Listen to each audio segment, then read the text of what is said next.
Allahumma barik wa salli wa sallim nahmadu wa salli ala rasulihil karim amma ba'. Sayyidina Anas radhiyallahu an meriwayatkan bahawa Nabi SAW bersabda, apabila tiba Lailatul Qadar, turunlah Jibril AS bersama satu kumpulan para malaikat memohon rahmat ke atas setiap hamba Allah SWT yang sedang berdiri atau duduk mengingati Allah SWT. Dan apabila tiba hari raya Idul Fitri, Allah SWT akan membangga-banggakan mereka pada para malaikatnya. Dia berfirman, wahai malaikatku, apakah balasan seorang pekerja yang telah menyempurnakan kerjanya? Mereka berkata, wahai Tuhanku, balasan ialah upahnya diberikan dengan sempurna. Allah SWT berkata lagi, wahai malaikatku, hamba-hambaku lelaki dan perempuan yang telah menyempurnakan perintahku ke atas mereka.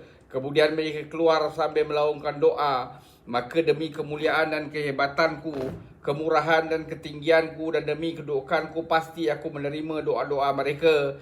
Kemudian Allah SWT berfirman, pulanglah kamu, sesungguhnya aku telah mengampunkan kamu dan telah kutukarkan segala keburukan kamu kepada kebaikan. Nabi SAW bersabda, lalu mereka pun pulang dalam keadaan telah diampuni. Hadis riwayat Baihaqi. Sayyidina Anas radhiyallahu anhu meriwayatkan bahawa Nabi SAW bersabda, apabila tiba Lailatul Qadar, turunlah Jibril AS bersama satu kumpulan para malaikat memohon rahmat ke atas setiap hamba Allah SWT yang sedang berdiri atau duduk mengingati Allah SWT.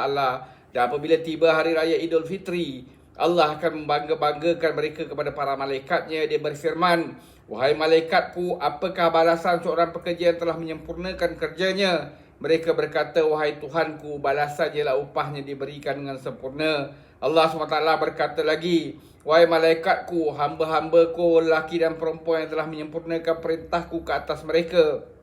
Kemudian mereka keluar sambil melaungkan doa. Maka demi kemuliaan dan kehebatanku, kemurahan dan ketinggianku, dan demi kedudukanku, pasti aku akan menerima doa-doa mereka.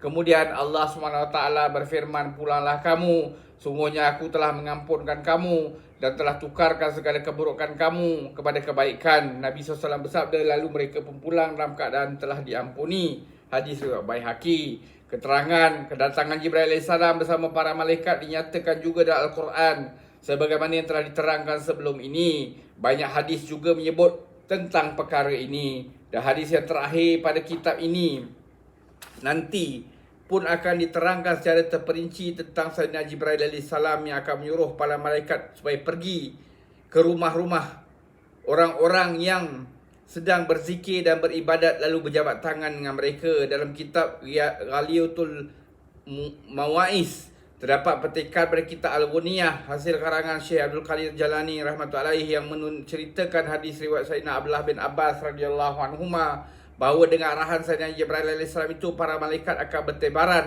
untuk bersalaman dengan orang-orang yang beriman saat pada mereka berada di rumah yang kecil atau besar, di darat atau di laut. Para malaikat tidak akan masuk ke rumah orang-orang yang ada anjing, khinzir, orang yang berhadas besar kerana zina, ataupun gambar manusia atau haiwan. Betapa banyak rumah orang Islam yang tergantung gambar sebagai perhiasan. Sebenarnya mereka merugikan diri mereka dengan tangan mereka sendiri daripada memperolehi nikmat rahmat yang begitu besar.